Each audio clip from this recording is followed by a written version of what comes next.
I pledge allegiance to the flag of the United States of America and to the republic for which it stands, one nation, under God, indivisible, with liberty and justice for all.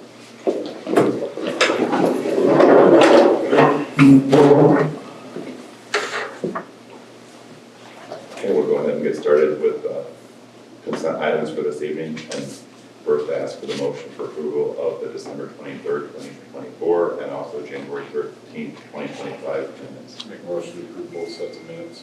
I will second that. All in favor? Aye. All opposed? Motion so approved. Then moving on to financial reports.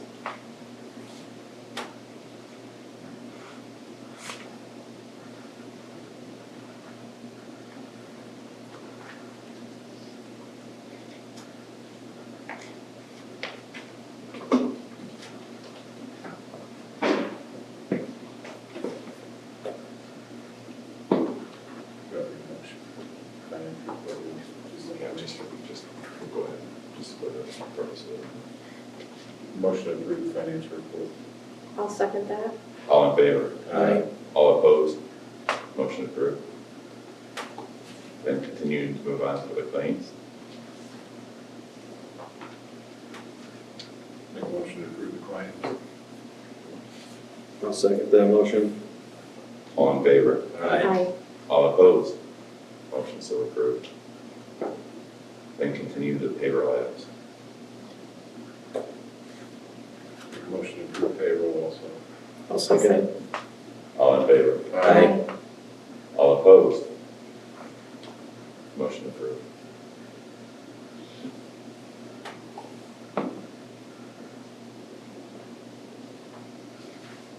Moving on to personnel. First would be a certified person for Candy Kramer resignation, effective for the 2/4/25. Do I have a motion for it? Motion to approve. I'll second it. All in favor? Aye. All opposed? Motion approved. Then secondly would be for the appointment of Jennifer McCormick to the middle school boys volleyball coach and Tara O'Hare for the morning duty supervisor. I'll make a motion to approve Jennifer McCormick for the middle school boys volleyball coach and Tara O'Hara, morning duty supervisor. I'll second that. All in favor? Aye. All opposed? Motion approved.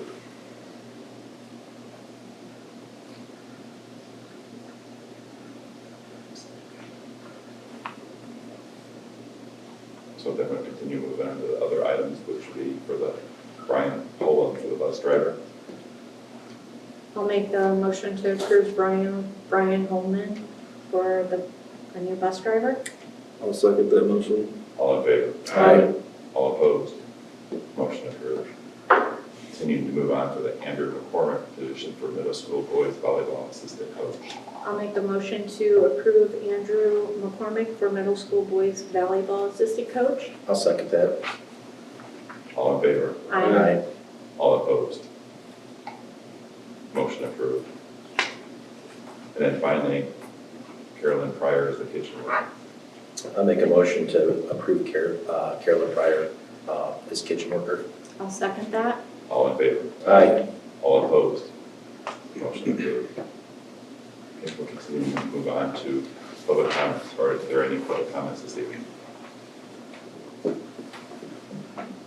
Can I present that letter now? I won't read it, I'll just give it to you guys. You presented Okay, it. Great. Yeah, good. Thank you, sir. This is from a letter from the South County Community Coalition, and that's the original letter, and I got a copy for you guys. I did request to read it to the board, but Dr. Moore wanted me to wait till you guys can review the letter. Okay, perfect. Thank you. I didn't get a chance to send it to you. Thank you for presenting it.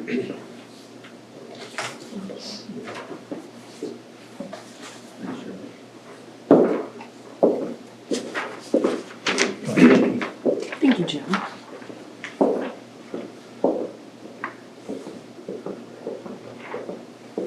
Any other public comments? Continue moving on to principal's report. Well, good to see all you guys. I feel like I haven't been here in a while. So, you know, I'm sorry, Nick. I will make sure I'm. It's fine though. So, no, I just want to, a few things I want to celebrate this month. Thank you to our staff and students and community. Friday, January 17th was our Fight Against Cancer night at the basketball game versus Wanatah Township. And we, this year it was benefiting the Burnich family and Kenny Burnich. So through efforts from our girls basketball team, raffling off shoes, cheerleading, raffling off t-shirts, and Katie Dipke raffling off a blanket. I haven't heard the total figure yet, but it was over $1,000 that was made that night. So for the family. That's great. A lady that's making t-shirts, that made the t-shirts for the cheerleaders, has been selling t-shirts. And the first round that went in, it's just over 30 shirts that were purchased. And money, profit from that will go towards the family as well. So just really, I'm not surprised by our community of what they do to help out families in need. So earlier in the month too, our senior cheerleaders, dancers, boys and girls basketball players were all honored at the PCC banquet, recognized for their dedication to their teams. And then this past weekend, Chloe Peretti and Taylor Tarter were recognized as our all-star cheer members for the PCC. Kylie Shoup and Kennedy Cox were recognized for all-star dance. And Jade Pryor was the winner of the PCC James W. Dole Mental Attitude Award in girls basketball. So that's voted on by all the coaches. Everyone can nominate one girl, and then the coaches pick the Mental Attitude Award for the. And so she's our 4th winner of that award. So those are all my celebrations. As far as teaching and learning, earlier this month in January, we started out with our data meetings. So we had data meetings in August, and then we had set some goals for some students, put some kids in Title I services so they could get some additional help. And proud to say that after having our data meetings this month, we were able to remove some kids from that group because they had shown significant improvement in the classroom. So we were able to get them out of Title I services. And so now we found some other kids that might have some weaknesses, so we're moving them into there now. But it's Mrs. Kaiser's doing a great job working with the teachers and being able to move kids in and out of there. So when they start doing well and those weaknesses are being met through the interventions and making them strengths again, then we're moving them out of there. Our 2nd and 3rd grade teachers have developed a plan for iRead, as we're about 6 weeks away from iRead. And so they've created a plan of using Title I services, but then also our aides to do some additional work to get the kids ready. 2nd graders it's mandatory this year that they will take iRead this year, so 2nd and 3rd grade. In the middle of the month, I had a literacy cadre workshop that I had to go to. It was on a Friday. Stayed here in the building. It was a virtual one, and it was all about the tiered approach system to improving student reading outcomes. A lot of times we talk about interventions of the kids that are weak, but there was also a section on this one about what about your high ability readers and what are you doing with them to continue growing them. So that was something I really like to have. It's another thing in my tool belt now to be able to work with our high ability teacher on how are we pushing those kids forward. And then last week, Ms. Smith, Ms. Asani, and myself attended another session of IPLI down in Indianapolis, which covered the importance of a guaranteed and viable curriculum.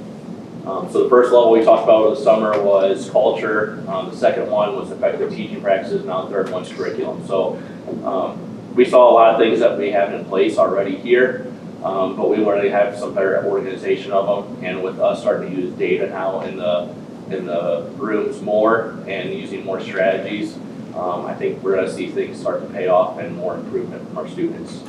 And then just looking ahead this month, we're going to focus on AI during one of our professional developments and how to use AI in the classroom. Allison Stills, our business teacher, has been using that quite a bit, so she's going to try to help lead that PD, but we're going to try to get as much information for the teachers on that. And then during our early dismissal day, Schmetkin's Education will be back here, and they'll work with all elementary and ELA teachers, and they'll participate on in professional development, focusing on persuasive and argumentative writing. And our high school teachers during that time will start working on some backward planning and assessment development. I gave the teachers in the beginning of January what were our professional development plan for the rest of the year, so they know each month kind of what our focus is on. So, but if you guys have any other questions, that's. I have a curiosity question, how are schools handling AI? I mean, we're like invested heavily right now in one of our companies that I work with, everything's going that direction. So how do you look at, of course, they still have to test well, but how do you utilize that in a way to control like homework assignments and things like that, the student structure where they're still learning and not utilizing resources like that to give you everything in the world that's at your fingertips? Yeah, I mean, I think it's very similar to when, you first had Google, you first had a lot of those things where they could plug it in, find answers. I think when people first hear AI, they get scared, and so teachers do get scared about it because they don't know enough about it, and that's where I'm trying to help them because I need to learn more about it. I will say I use AI for some of the things that I do, but I think there's more that you can do with it, and I think anytime there's change, people are a little scared of it. So I think that's where we want to kind of start digging into it and figuring out how, because I've talked to other principals and there are some schools that have put in some parameters on how it's being used in the classroom, and that's something that we want to start kind of researching and figuring out for ourselves. Yeah, where we're using it like a business enterprise version, which is way different than like the version of ChatGPT, and it's amazing where this is going. Yeah. It's not going away anytime soon. Thank you. Thank you. Principal's report, Dr. Moore. Sorry, Superintendent. That's okay. Our strategic planning has been going well. I have my first meeting with students who were chosen to serve the Superintendent's Student Advisory Council tomorrow. Very excited about that, a little delayed with the weather. Been meeting with small groups of staff members as well, and these meetings will continue through the end of January. And my first family strategic planning meeting will take place on February 10th. And we've had some interested families, so excited about that. With marketing, we have a photographer coming this week, January 29th, to take pictures for our upcoming community newsletter. Areas we're going to focus on in this first newsletter are robotics and drones, drama club, band, choir, our literacy coach, and about our new track, athletic facility, and of course we always want to recognize the Tiger Den. We're also advertising 2 opportunities for our upcoming pre-K and K roundup. February 27th, 6 to 8, and March 3rd, 4 to 6. We'll be sending out postcards and also displaying flyers around town.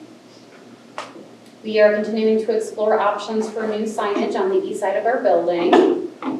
And we're continuing to offer tours on the last Friday of every month. So if you know someone interested, we're here. Project updates, athletic facility, the permit has been approved, and we are inviting 3 bids from general contractors. The transformation is going to include a batting cage, weight room, golf simulator, storage for track items. All the bids are due by February 14th, and we'll review them and look for an approval during an upcoming board meeting.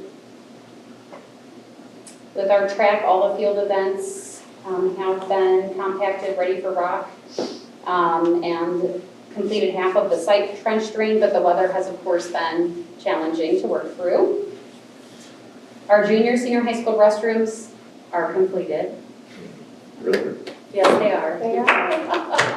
What's the date today? Very excited about that. We had a few hiccups, but it's done. And then our cafeteria furniture, we spoke about right before the meeting, will be here in April. Brian and I met with an auction company to discuss items in the lacrosse school building. I did have a few people comment before the meeting and ask if the community would be able to walk through the building prior to the auction. Yes, that would be allowed. And then, of course, a list of items will be given to the board to review for approval prior to the auction. I want to speak about legislation. We have Representative Jay Teschka, who will be visiting our schools on February 7th. So looking forward to his visit. He, as well as many other legislators, have been great in communicating with us to hear about the great things happening at Tri-Township schools. It's great to share how well we are performing our students. So, of course, I give credit to all the amazing staff that we have, our families, and everyone in our community who helps make Tri-Township schools an amazing place to be. So it's great to represent our school district and be able to talk to people who have never stepped foot in our schools. And I had the opportunity to do that last week. Many of you know that. I went to the State House and spoke to legislators. And it's of course wonderful to share all the good news here. And to help them understand why passing bills such as these is not the right decision for kids.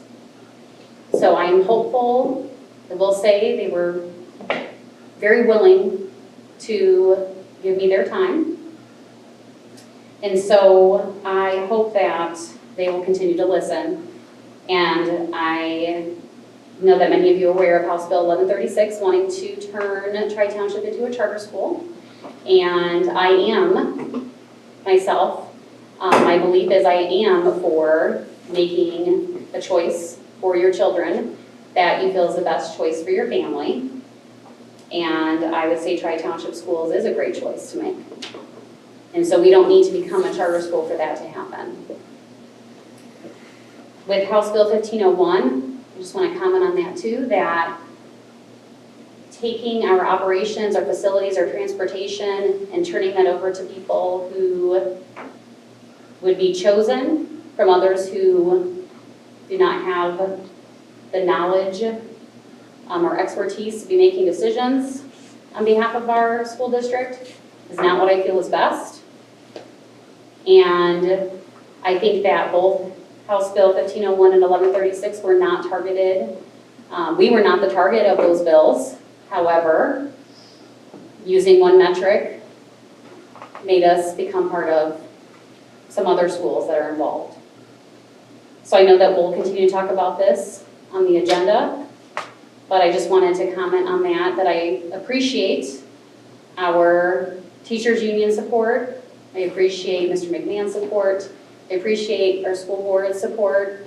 I appreciate our community who is speaking up and against these bills. Because again, if I felt that they were being created in the best interest of our kids, I could support them too, but I do not.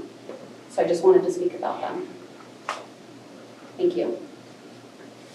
And just for the record, I mean, the amount of work that Dr. Morris put in preserving our school, this district, not only, again, the kids and the community and just our existence, right, and with what we know and the history that exists between our school corporations is absolutely amazing for first-year superintendent for the effort that she's been making, working downstate, all the phones and conversations on her personal and professional time. And we would be in a very dire straight situation without anybody leading us right now. So I can't thank you enough. I agree. And, I agree, Dr. Moore, thank you. We would, right now, even this meeting would probably be a different context if you weren't guiding us. So thank you for everything. Yes, thank you. Thank you.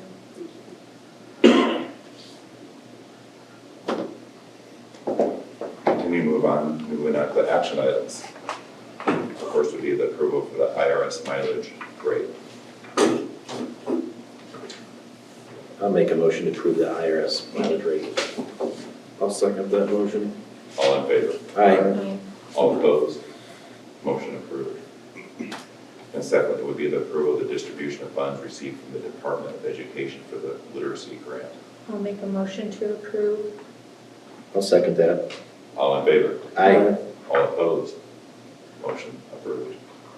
Moving on to the approval of the resolution opposing the Indiana House Bills 1136 and 1501. I'll make a motion to approve. I'll second that motion. All in favor? Aye. All opposed? Motion approved. Moving on to the second reading and approval of the policy 4402, which was the use of metal detectors in our school corporation.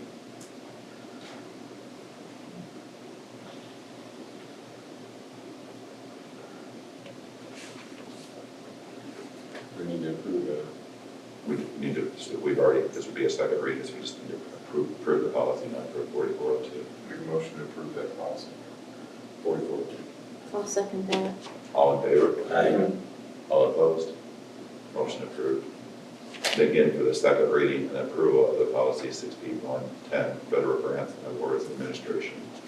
I'll make a motion to approve the policy 6110, the federal grants and awards administration. I'll second that. All in favor? Aye. All opposed? Motion approved.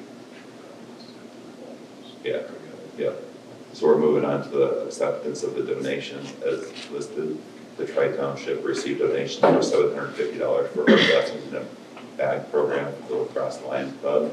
These were to be filled with food and students in order to take them home before Christmas break. We also received a donation of $200 for our Blessings in a Bag program from the Hanson family. They were filled with food for the students in need to take home before Christmas break. Additionally, we received a donation of $1,000 for our Blessings in a Bag program from the Sacred Heart Church. They were also filled for the students in need to take home before the Christmas break. Continuing to a donation of $300 we received for a sponsor of a student to attend Hobie from South County Veterinary. This allowed us to send a student to the Hobie Leadership Conference at no charge for the school or family. We received a donation of $140 to pay for t-shirts for the Leo clubs, and received $750 for our Blessings in Bag program from the Modern Woodsman group. They were also again for the same purpose as the other donations. We have a motion for approval of the Motion to donation. approve all donations. I'll second that motion. All in favor? Aye. Motion approved. Any discussion items or board comments? Motion to adjourn. Second that motion. All in favor? Aye. Is that Leo Club in Wanatah or Lacrosse? It's both. They're cycles. Our next meeting will be February 3rd, 2025.